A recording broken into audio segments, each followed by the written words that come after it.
pieza de ropa interior que no era suya. Y decidió que aquella era la gota que había colmado el vaso.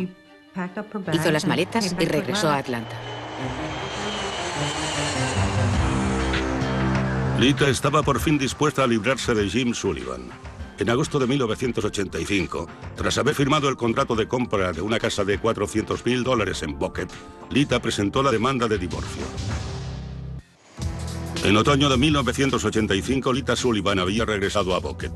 De nuevo con su familia y amigos, intentaba llevar una vida normal a la espera del resultado de su divorcio de Jim Sullivan. Divorciarse de Jim Sullivan era una cosa, obtener parte de sus bienes era otra. Para salvar su matrimonio, Lita había firmado un acuerdo postmatrimonial, pero en el divorcio ella reclamaba la mitad de las propiedades, incluida Casa Eleda. Si la demanda de Lita tenía éxito, los días de pez gordo de Jim en Palm Beach estarían contados. Una peculiaridad de la ley de divorcio de Georgia dio a Lita la posibilidad de luchar por lo que quería. En Georgia, un caso de divorcio no se juzga ante un juez. De hecho, se juzga ante un jurado. Por lo tanto, las pruebas de infidelidad, las pruebas de maltrato conyugal, las pruebas de crueldad, ese tipo de cosas hacen que un caso de divorcio juzgado por un jurado en Georgia resulte algo muy volátil. Ella despertaría muchas más simpatías ante un jurado.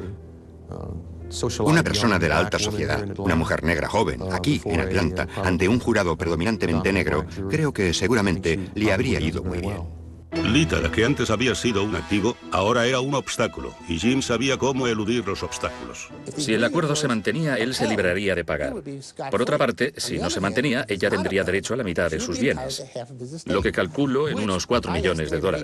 Pero 3 ya equivalen al valor de la casa, y Jim debía $900.000. Su vida habría acabado. Ya no habría más grandes fiestas en Palm Beach para Jim Sullivan. La única forma que tenía Sullivan de conservar todos sus bienes y todo su dinero era que ella, voluntariamente, se los cediera, pero ella no pensaba hacerlo, o que ya no estuviera. La mañana del viernes 16 de enero de 1987, Lita Sullivan se preparaba para dar su siguiente paso hacia la obtención de la mitad de los bienes de la pareja. Esa mañana tenía que comparecer en el Palacio de Justicia de Atlanta para que un juez dictaminara si el acuerdo postmatrimonial que ella había firmado con Jim era vinculante o si podría tener oportunidad de llevar su caso ante un jurado. Pero Lita jamás llegó a esa vista. A las 8:15 de la mañana sonó el timbre. Cuando Lita abrió la puerta, un hombre le entregó una caja con flores. Después levantó una pistola y disparó. La bala atravesó la caja de flores y penetró en el cráneo de Lita. Murió en el acto. Una vecina oyó el disparo y telefoneó a la policía. Después avisó a los padres de Lita. Fue un momento horrible. Horrible, en que no podía llorar. Y apenas podía respirar. Cuando Jim se enteró del asesinato de Lita, su reacción fue bien distinta. Llamó a su novia de aquel momento y los dos hicieron planes para ir a un restaurante muy elegante de Palm Beach aquella noche. En Atlanta, la policía registraba en Buckhead la casa de su esposa muerta en busca de pistas.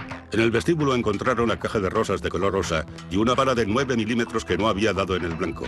La policía decidió mantener en secreto el calibre del arma. Tras documentar el escenario del crimen, la policía de Atlanta puso en marcha una investigación a gran escala. Obtuvieron la descripción del sospechoso gracias a una vecina. Vi a un hombre que salía corriendo de las residencias de coaches y estuvo a punto de toparse con mi coche. Yo me desvié un poco. La vecina describió a un hombre como de 1,80 m con el pelo ralo con la suficiente precisión como para que la policía elaborara un retrato robot. Otra vecina había visto a 3 hombres salir a toda velocidad del barrio en un coche pequeño blanco. La policía investigó después las floristerías de la zona para ver si alguien había comprado esas flores en las últimas horas. La investigación reveló que 2 individuos más habían ido a una floristería situada aproximadamente a 1 kilómetro del lugar de los hechos y habían adquirido flores esa mañana. Los investigadores también comprobaron que 3 hombres que conducían un coche japonés pequeño blanco se habían registrado en un hotel cercano de la cadena Howard Johnson's pocos días antes del crimen, todos ellos bajo nombres que resultaron ser falsos. El registro de llamadas del hotel reveló que los hombres hicieron 3 llamadas a la mansión de Jim Sullivan en Palm Beach. Además, un fotógrafo local aportó otra pista. A petición de Jim Sullivan, Lord Sperl tenía previsto grabar en vídeo el contenido de la casa de Lita como prueba para la vista del divorcio, pero el día antes del crimen, los abogados de Sullivan cancelaron de repente el reportaje. Cuando les llamé pregunté, ¿cómo es que ya no vamos a realizar la filmación que él necesita para su caso? No lo sé, sencillamente no quiere hacerla, la ha anulado. La policía de Atlanta tenía la seguridad de que Jim Sullivan estaba implicado de algún modo en el asesinato de Lita, pero en Palm Beach, Jim tenía una teoría distinta que compartía con todo aquel que le preguntaba. Jim profería toda clase de acusaciones y decía que él no era el responsable, que no era culpable, que era imposible, que no tenía ningún motivo para hacer eso, que ni siquiera estaba cerca. Se dedicó a intentar calumniar a Lita diciendo que era posible que fuera drogadicta y que quizá fue un asesinato relacionado con la droga. Carol Wright es periodista en Palm Beach desde 1983. Insinuaba que Lita estaba metida en la droga. Jamás hubo prueba alguna que lo corroborase, pero creo que mucha gente se lo tragó. Que se lo creyó y creyó que él era inocente, que no estuvo involucrado en el crimen. Y lo recuerdo especialmente porque estábamos en Palm Beach y Atlanta era otro estado, otra ciudad. El lunes 18 de enero, investigadores de Atlanta fueron de visita a Palm Beach, interrogaron a Jim Sullivan y pidieron, bajo orden judicial, su registro de llamadas telefónicas. Una llamada en particular captó su atención. Era una llamada a cobro revertido realizada desde una cabina de un área de descanso, a 40 minutos en coche del escenario del crimen de Buckhead. Una llamada hecha 40 minutos después del crimen. Cuando abandonaban Atlanta, uno de ellos cogió el teléfono y llamó a Sullivan. Suponemos que tenían una señal acordada de antemano. Él dio esa señal, o la palabra, que le debía indicar que el asesinato había tenido lugar. Pero la policía aún no tenía pruebas directas que vincularan a Sullivan con el crimen, hasta que en febrero los investigadores tuvieron un golpe de suerte. En una llamada intervenida que hizo Jim Sullivan a un viejo amigo de Macon, Jim decía que sabía que a Lita la habían matado con una pistola de 9 milímetros. Es lo que llaman una pistola automática de 9 milímetros. Ajá. Al parecer, tienen 9 casquillos o cartuchos, como se llaman, balas, en lugar de lo normal, que son 5 o 6. Este es el tipo de cosas que esperan los investigadores. Mantuvieron en secreto la información sobre el calibre del arma homicida solo por esta razón: que el asesino la describiera y de ese modo se delatara. Y naturalmente la persona que describió el calibre no era otra que Jim Sullivan. Pero las nuevas pruebas no garantizaban de ningún modo que Sullivan tuviera que enfrentarse pronto a la justicia. Un hombre con su astucia y su dinero no se rendiría sin dar guerra. En abril de 1987, 4 meses después del asesinato de Lita Sullivan, en esos 4 meses los investigadores habían recabado pruebas circunstanciales en abundancia y todas señalaban a Jim Sullivan. Sullivan tenía un buen móvil. Sin su mansión o su dinero en Palm Beach estaría acabado. Pero contra él no era en modo alguno irrefutable.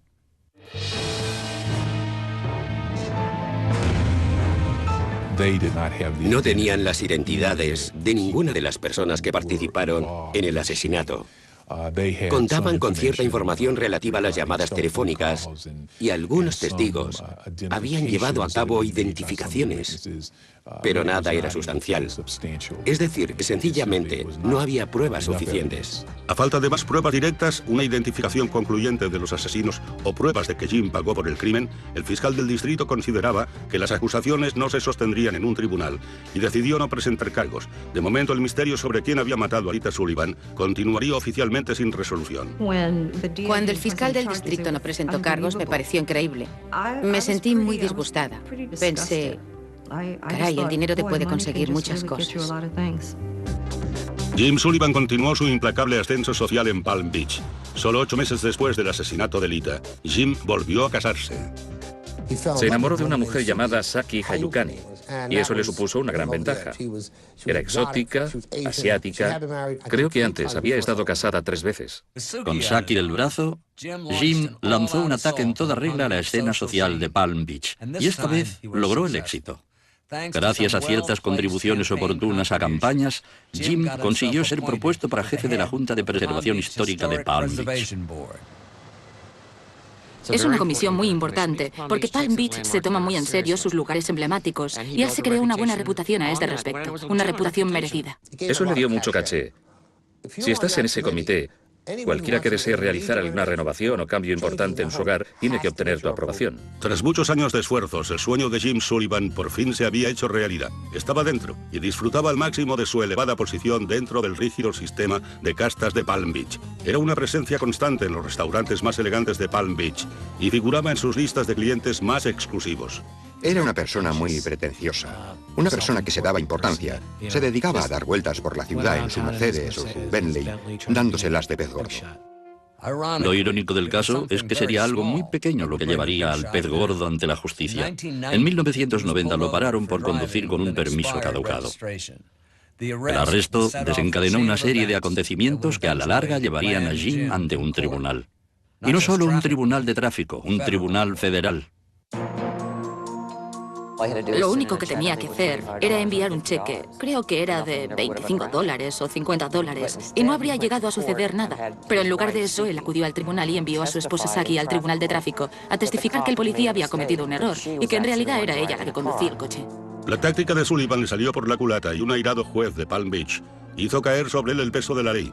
Sullivan fue sentenciado a 1 año de arresto domiciliario por perjurio, pero eso fue solo el comienzo. Agentes federales aprovecharon la oportunidad para registrar casa Helena. Encontraron diversas armas de fuego que no estaban registradas a nombre de Sullivan. Estaba bajo arresto domiciliario y el hecho de tener las armas era un delito grave. Tenía 4, incluida una escopeta de cañones recortados, un arma muy peligrosa. Jim fue sentenciado a otros 18 meses de arresto domiciliario. La sentencia adicional fue excesiva para su nueva esposa Saki. En noviembre de 1990, abandonó a Jim y solicitó el divorcio. Los trámites pasaron a ser el escándalo más suculento de la temporada.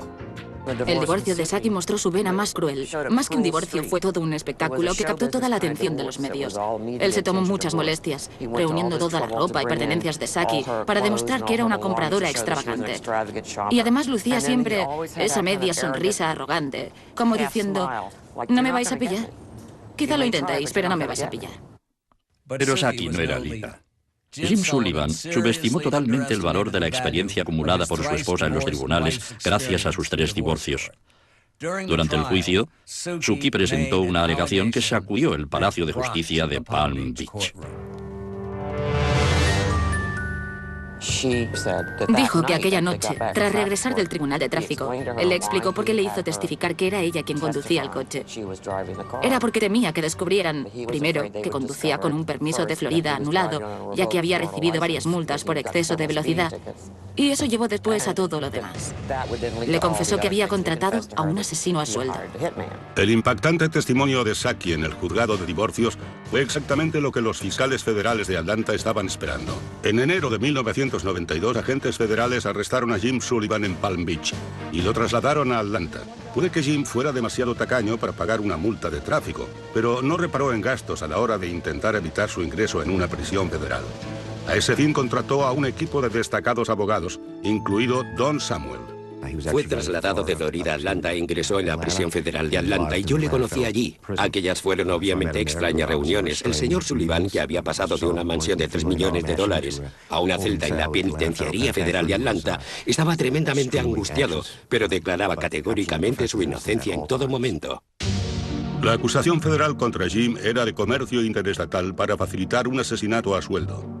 La diferencia entre el juicio criminal federal y una acusación estatal de asesinato es que el gobierno federal debe demostrar que existe un nexo interestatal que lo convierte en crimen federal. En este caso fueron las llamadas telefónicas las que constituían el delito. Los disparos no eran delito.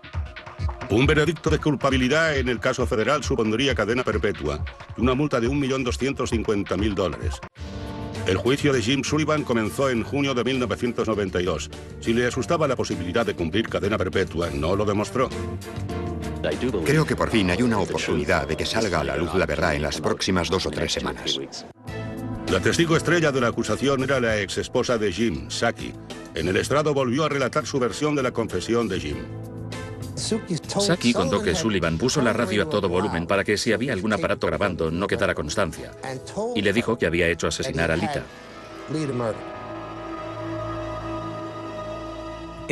Fue una impactante acusación. Si el jurado creía el testimonio de Saki, Jim Sullivan se enfrentaba a un drástico cambio en su estilo de vida. Pero en los Estados Unidos hay 2 justicias. Una para los muy ricos y otra para todos los demás. Y los costosos abogados de Jim supieron sacar partido a su dinero, se ensañaron con el testimonio de Saki, revelando ciertos aspectos desagradables de su pasado. Saki había tenido un pasado algo sórdido y ellos trataron de explotar eso. Por ejemplo, la llamaron cazafortunas, alegando que por eso estaba con él.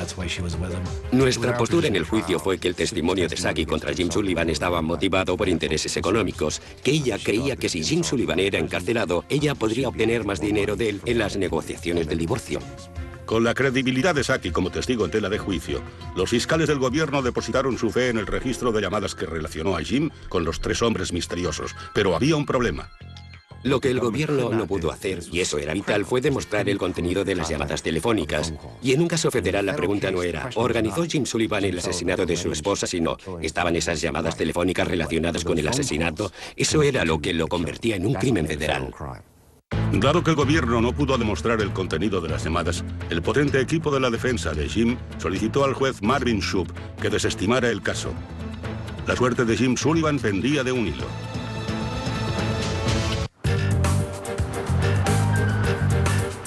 El juicio de Jim Sullivan había durado 3 semanas. El lunes 23 de noviembre, a las 10 en punto de la mañana, llegó la decisión y fue un bombazo. El juez Shoup desestimó el caso. El lunes 23 de noviembre a las 10 en punto de la mañana llegó la decisión y fue un bombazo. El juez Shoup desestimó el caso. Me quedé de piedra. Creo que todos nosotros pensamos, ¿y ahora qué hacemos? Sentí lástima por sus padres, sentí lástima por su hermana.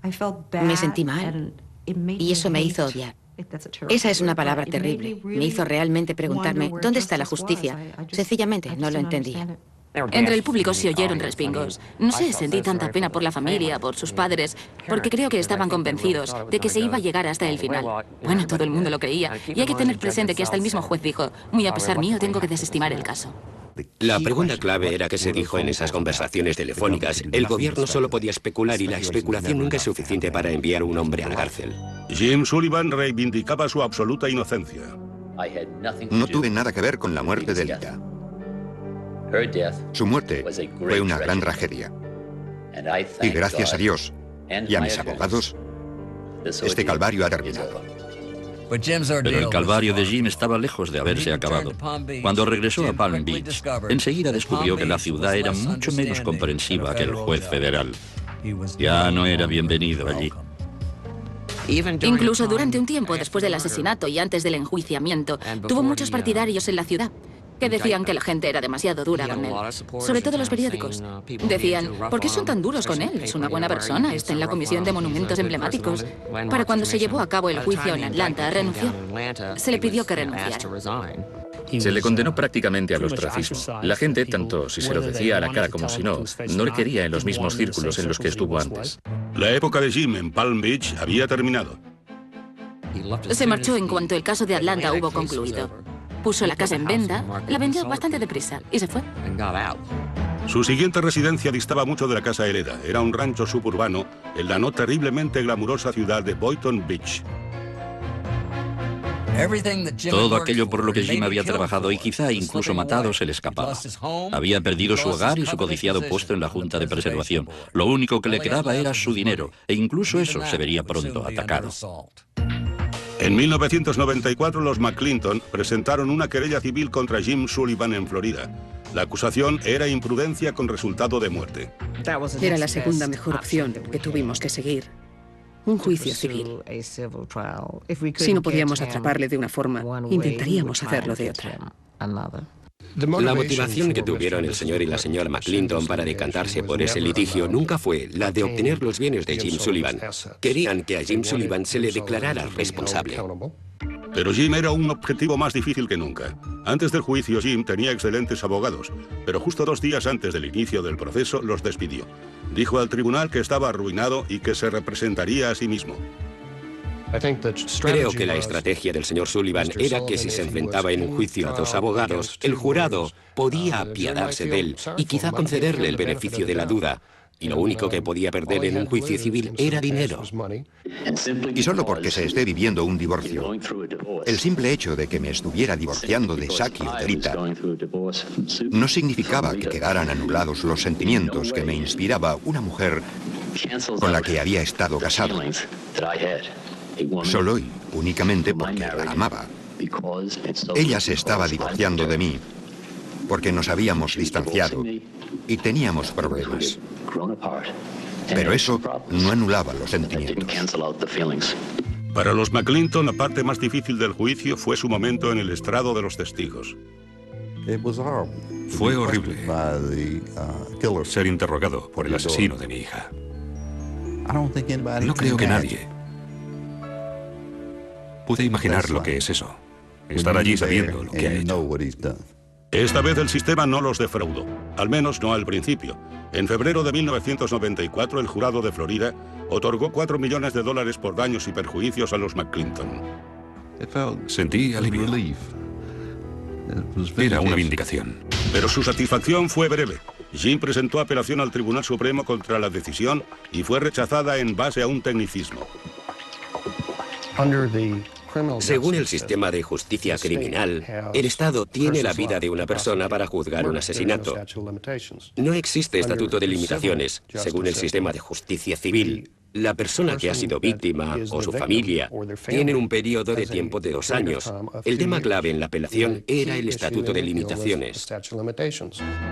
O sea que, a pesar de las pruebas contra él, las llamadas telefónicas desde Atlanta, su conocimiento del arma y el móvil, Jim Sullivan siguió siendo un hombre libre. Jim Sullivan parecía tener más vidas que un gato, pero la justicia no había acabado aún con él. En enero de 1998, el caso Sullivan apareció en el programa Magazine de alcance nacional Extra.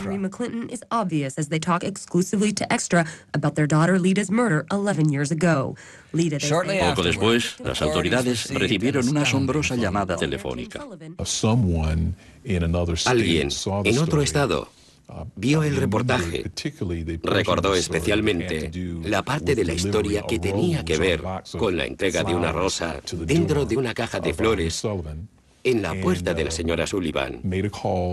E hizo una llamada a la jefatura de policía indicando que conocía a alguien que le había contado una historia muy similar a esa. Ese alguien era un camionero llamado Anthony Harwood. Tardamos 4 semanas en confirmar esa información y en encarar a Sullivan con Harwood. Después conseguimos una orden de detención para Tony Harwood y le interrogamos. En la declaración que nos dio, implicaba al señor Sullivan como la persona que lo contrató para asesinar a Rita. Harwood dijo a los investigadores que Sullivan le había pagado a él y a 2 hombres más $25.000 para asesinar a Lita. Ese era el golpe de suerte que las autoridades necesitaban. Tenían ya un testigo que podía vincular a Jim Sullivan con el asesinato de Lita. En mayo de 1998, 13 años después de la muerte de Lita, el fiscal del distrito de Atlanta daba una conferencia de prensa. Estamos hoy aquí para anunciar la emisión de una orden para la detención de James V. Sullivan. Parecía que por fin se bajaba el telón sobre Jim Sullivan, pero si antes había eludido a la justicia, podía hacerlo de nuevo. Durante 13 años, a pesar de ser el sospechoso número 1, Jim Sullivan había eludido ser procesado por el asesinato de su esposa Rita, pero en la primavera de 1998 parecía que la justicia había alcanzado a Jim Sullivan. El arresto de un camionero que aseguraba que Sullivan le había pagado por matar a Rita resultó ser el tan esperado eslabón perdido en el caso. A veces no existe nada mejor que tener mucho dinero cuando se trata de burlar el sistema legal. Pero parecía que la suerte de Jim Sullivan se había agotado antes que su dinero. Sin embargo, lo que las autoridades hicieron a continuación dejó a algunos observadores mudos de asombro. La agencia de investigaciones de Georgia llamó al abogado de Sullivan y le pidió que su cliente se entregara al día siguiente. El abogado dijo, no hay inconveniente, lo haré. Pero eso no ocurrió, no iba a ocurrir. Jim Sullivan se había esfumado, había desaparecido. En lugar de desplazarse a Florida para arrestarlo personalmente, las autoridades confiaron ingenuamente en que Jim Sullivan se entregase. Desde la primavera de 1998, Jim Sullivan ha seguido siendo fugitivo de la justicia. Todos los intentos de localizarle o ponerse en contacto con él han fracasado. Jim Sullivan, Eres el mayor cobarde que conozco. Siempre lo has sido. Y siempre lo serás. Si eres tan inocente como proclamas, regresa y volveremos a batallar, tú y yo. Hoy hay una recompensa de $500.000 para quien dé información que conduzca al arresto de Jim Sullivan. Los investigadores han recibido informes de personas que lo han visto tan lejos como en Bangkok y tan cerca como en Palm Beach. En abril del 97, Jim Sullivan fue visto entrando en el puerto de Caracas, Venezuela. Y sabíamos que había salido de Costa Rica para ir a Venezuela. No tenemos ni idea de a dónde fue desde allí. Corre el rumor de que, dado que tiene un pasaporte irlandés, puede haber ido a Irlanda. Creo que Sullivan adquirió una casa porque cuando estuve allí me enteré de que había estado buscando en una zona entre Panamá y Costa Rica, que son países contiguos, y ahí creo que Jim Sullivan debe de estar. El agente del FBI, Mark Giuliano, dirige una búsqueda global del fugitivo Jim Sullivan. Estamos trabajando con las autoridades de Costa Rica y con las autoridades de Venezuela, Tailandia, Irlanda del Norte, para citar solo unas cuantas. Tengo la seguridad de que al final encontraremos al señor Sullivan. Los que están más familiarizados con el caso creen que el amor de Jim Sullivan por el dinero, a la larga, será su perdición. Alguien en alguna parte sabe dónde está Jim Sullivan. Alguien de la esfera bancaria, tanto si es a nivel internacional como local, puede rastrear a Jim Sullivan a través de su dinero. Yo creo que al final será capturado en algún lugar de este país, cuando vuelva por algo. Será lo bastante arrogante como para pensar que puede volver a colarse, o lo bastante mezquino como para necesitar volver aquí por motivos económicos. Hay un viejo dicho que reza: puedes huir, pero no puedes esconderte. Y nosotros lo creemos. Este caso seguirá abierto. Tendremos agentes destinados aquí y en el extranjero buscándole hasta que esté de nuevo ante la justicia. El dinero de Jim Sullivan le granjeó el acceso a la sociedad de Palm Beach.